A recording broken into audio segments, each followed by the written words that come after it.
Hello mga kumarates, ito pala yung regalo sa akin ni Jowa. Meron nga daw siya nilalagay dito kahit papaano at ibibigay nga daw po niya sa akin yung laman. Ito nga po yung sinasabi ko kumarates na ipang-re-ribbon ko nga daw po.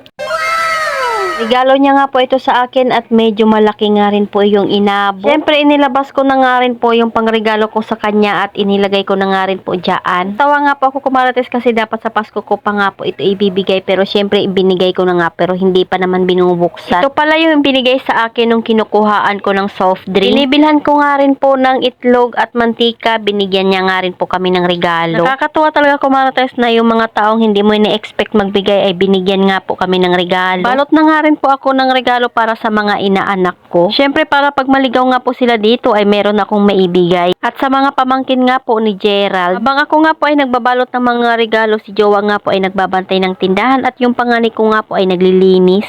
Nagdi-display nga rin po siya ng mga panindang pinamili namin kumarites para naman nga po mai-display na. Kailangan lang talaga tulungan sa isang pamilya para nga po magaan yung mga gawaing bahay. Yung bunso ko naman nga po ay naghugas din nga po, yun ang pinagkapihan namin kanina at hindi ko na nga po na-videohan. Sabi nga ng kuya niya, tama nga daw na mag-practice na siya sa paghuhugas. Tapos nila sa mga gawaing bahay, ayan at naglaro nga po sila. Ayan at napasayaw pa nga po, pinapabura nga po niya sa akin yan. Dahil Pasko na nga po bukas ng gabi, naisipan na nga po namin magpalit ng kortina. Transition pa sana ang gusto pero hindi pala marunong. Nanggal na nga po ni Jowa yung kortina para nga po mapalitan na namin. Gray and white nga po yung ipapalit ko doon sa kortina kumarites kasi yun nga po yung gusto kong kulay dito sa bahay namin. Lumang kortina nga lang po yung ipapalit ko dahil hindi nga po ako nakabili ng bago. Jowa na nga lang po sana magayos pero hindi nga po maganda yung pagkakaayos niya kaya inulit ko nga po ito. Gumamit na nga po ako ng bangko dahil hindi ko naman abot itong aming lagayan ng kortina dahil napakataas nga po ito sa akin. Ito na nga po siya yung after. Ang next nga po namin napapalitan na kortina ay dito naman nga po sa kusina. Abay kumarites, simula nga po nung naikabit namin yung kortina na yun ay hindi pa napapalitan. Ito nga po yung kortina sa lababo na binili ko kay Ate Camila. Taga dito nga lang din po sa amin at nagtatahi nga po siya ng mga kortina at saka mga bedsheet. Siyempre dahil hindi ko naman kayang ikabit yan kumarites kaya si Jowa na nga rin po ang nagkakabit. Bakit kaya pag parating na yung Pasko ay naglalabasan yung mga nakatago nating gamit para nga po gamitin? At mas lalo nga po tayong ginaganahan na linisin yung bahay natin o hindi kaya ayusin. Kahit wala nga po tayong inaasahang darating na bisita ay ang sarap mag-ayos nga po ng bahay natin. Yung nabili ko nga pong kortina kumarites ay 100 pesos nga po ang isa nito. Pero sulit na nga po dahil sukat nga po ito dito sa aming lababo. Makapal na nga rin po yung tila nito kumarites kaya mas maganda nga po tingnan dito. Kasi yung nabibili nga po sa online ay manipis lang yung tela kaya minsan kita nga po yung loob. Tela nga po nito ay ginagamit nga daw po niya sa pagtatahi ng kortina sa bintana. Kaya sulit na nga po yung bili ko nito. Ayan at malapit na nga po si Jowa matapos sa pagkakabit nito kumarites. Sobrang ganda nga po tingnan, talaga namang lalong luminis tingnan itong aming kusina. Mas lalong naging maaliwalas dahil nga po sa kortina.